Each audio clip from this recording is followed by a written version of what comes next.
What is up, guys? Rick Kakis here, and today we are going to be discussing The Division 2, specifically 5 things I really don't like about it. Now, with that being said, I think overall The Division 2 is a fantastic game, and I would recommend it. Now, you may be thinking, wait a minute, Mr. Cactus, if that's a real name, why are you talking about the things you don't like in a game that you just said you'd recommend? Well, because not everything is perfect, and things can always improve. Sometimes you need tough love. Trust me, that's what my parents did, and I turned out fine. I only cry myself to sleep like 3 times a week. Anyways, the hope is that bringing up these problems will make them more likely to be fixed and also give people a more realistic, non-fanboy perspective of the game. And so, let's get started with thing number 1. Now keep in mind, these are in no particular order, because number 1 is a big one. Skills in The Division 2 are incredibly clunky. Now, if I made this video a few weeks ago, this point would instead be skills are completely broken. Seriously, when the game first came out, if you went to use a skill like a Seeker Mine, it would just blow up and not work. 90% of the time. It was incredibly frustrating. It made gunfights just so annoying. Thankfully, they did fix this. However, skills are just so clunky, and that's because Ubisoft has decided to replace automation with manual targeting in many cases. Instead of just being able to put down a turret in some scenarios and have it automatically target, it wants you to specifically pick the targets it actually shoots at, and this works for quite a few skills. Also, it feels like skills have unnecessary steps. Here's the best possible example. There's a skill called the Revive Hive. You basically can have it on your person, and if you go down, it'll come out and revive you. But you can also revive allies. Here's how you revive an ally. If I'm sitting there and my ally goes down and I throw the Revive Hive at them, it's going to have a radius around it and it's going to do nothing. I then have to look at my teammate and hold Q, the button to activate the Revive Hive, just to revive them. Now here's the thing. If you hold the Q button, it also puts away the Revive Hive. So if you press Q before looking directly at your teammate or just do it wrong, you'll counter the skill you just put out to revive your teammate. It's incredibly clunky. Why do I need to hold Q? If I throw a revive skill right on my teammate, wouldn't it just make more sense to automatically revive them? And these added layers of clunkiness come up all the time. For the dart skill, I'd love to just throw it in the air, have it automatically target an enemy, and hit the nearest guy. But instead, you have to stare at enemies and have it manually target the first one, and then look at the next guy, have it manually target. So you have all these extra steps when it'd be much more efficient to just shoot those guys. And that's actually how I've found the game playing out. Myself and everyone else I play with is not making skill builds because it takes so much time and they're so clunky to target enemies to use skills effectively that it's so much more effective to just shoot them in the face. I really think Ubisoft needs to change some of these skills, take away the added steps that aren't necessary, and add the option of automation. I have no problem with giving players the choice whether or not they want to use manual targeting so that they can ensure their skills hit exactly where they want, especially in the dark zone. But if you're just playing PvE, for example, why not have an option to turn on automation? Throw your skills, use them, and have them target the nearest enemy. Now, moving on from there, the second thing I hate is that you die way too darn fast in this game. Now, I had to put this in because it's going to relate quite a bit to some of the other points we're talking about, but I feel like once you get to World Tier 4, like I am 450, above 450 actually, at World Tier 4, and although I certainly could invest more in my armor and my survivability, I don't want to make it seem like I'm a pure tank build, because I'm not a pure glass cannon build either. And I die so darn quickly.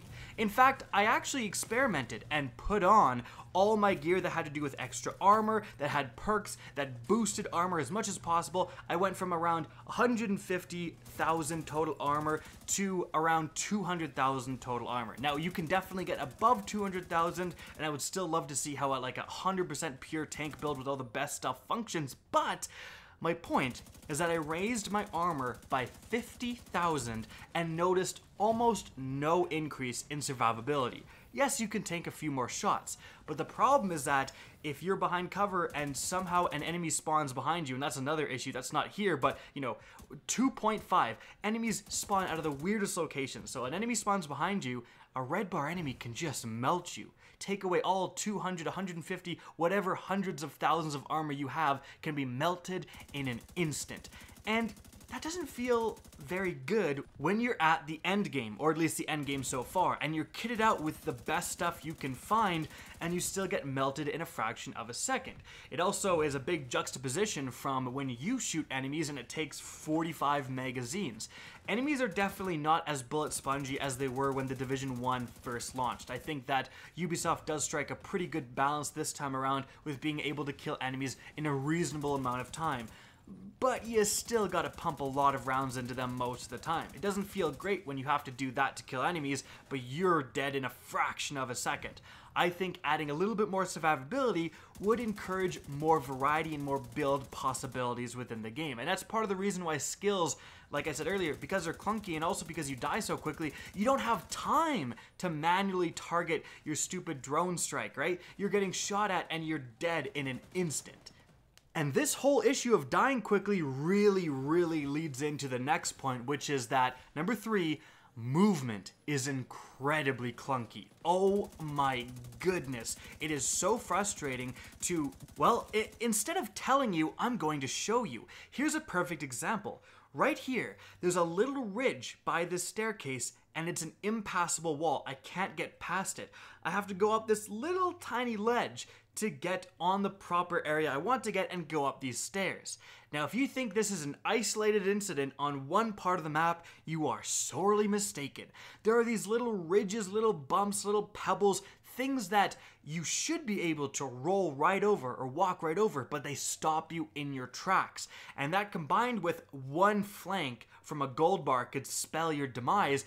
You will often see a gold bar flanking, realize the danger, try to get away, and you have absolutely no chance. It takes what feels like half an hour to mantle objects and especially to jump off of objects.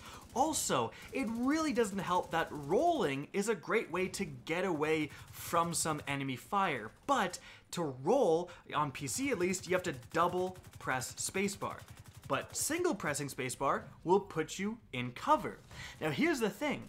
It happens all too often that one of the melee enemies runs up to you, like the guys fully kitted out in armor with a sledgehammer trying to turn your brain into mashed potatoes. They run up on you and you go, oh my goodness, I need to roll and escape with my life. So you double press that button, and the game, instead of going, maybe he wants to roll away from the murderous psychopath right beside him, or he could really quickly want to go into cover, and then since he double tapped it, immediately go out of cover, stand still, and be turned into a bloody pulpy mess. No, I don't want to do that, and it happens all the time. You try to roll, and it goes into cover and immediately takes you out of cover. It's very clunky. And you can really see how these issues feed off each other to make frustrating experiences. You try to use your skill, it just doesn't work, or it takes way too long. An enemy melts you in 2 seconds as you're trying to escape, and the game is catching you on a little, 3-inch high piece of cover. It really can make gunfights just lost at a second when you should, if everything was working well, have survived that scenario. But it is time to move on to thing number 4, and that is, the game is glitchy. It just is. Now, it's nowhere near as glitchy as a game like Anthem when it launched, admittedly, but there's still a lot of problems with glitchiness within the game, and it will make you lose gunfights, and it will frustrate you. I mean, look at this example right here. I'm shooting this enemy, and then instead of climbing down this wall properly, he teleports down and quite a bit forward, actually.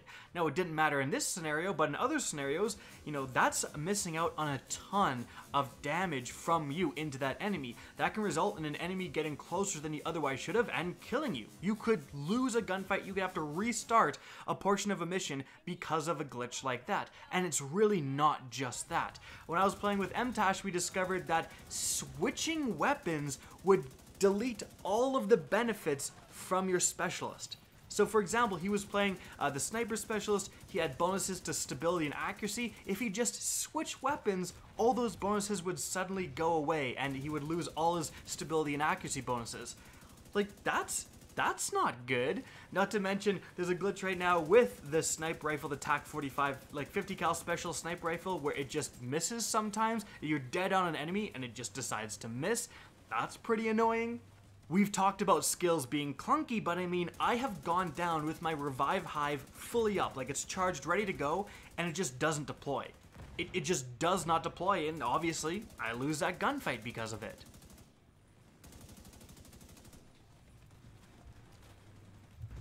Okay.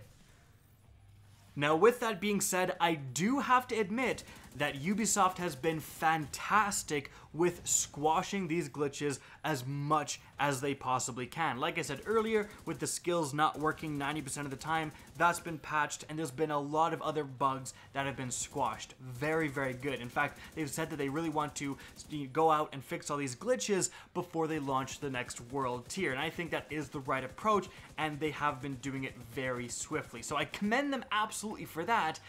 Just know, you are going to swear because of a glitch in a gunfight. Like, it happens often enough that it's gonna happen to you. But it is time to move on to the last thing that I don't like about The Division 2 right now, and that is, I'm in a really awkward spot with the game right now. Like I said, I'm 450, I'm at World Tier 4, and there's not really that much to do, except for there's actually a ton of content. The end game in The Division 2 is super well fleshed out. There's so much to do in terms of bounties and missions and strongholds, all that stuff, but I don't have a huge desire to play. Now, why is that? Well, it's because since The Division 2 lacks a real infusion mechanic like Destiny, now you can increase the gear score of items by swapping out and empowering perks and stuff with the recalibration station, but it's pretty small bonuses, and it's really not practical to bring forward a bunch of gear that way. It's much more practical to just go out and get new gear.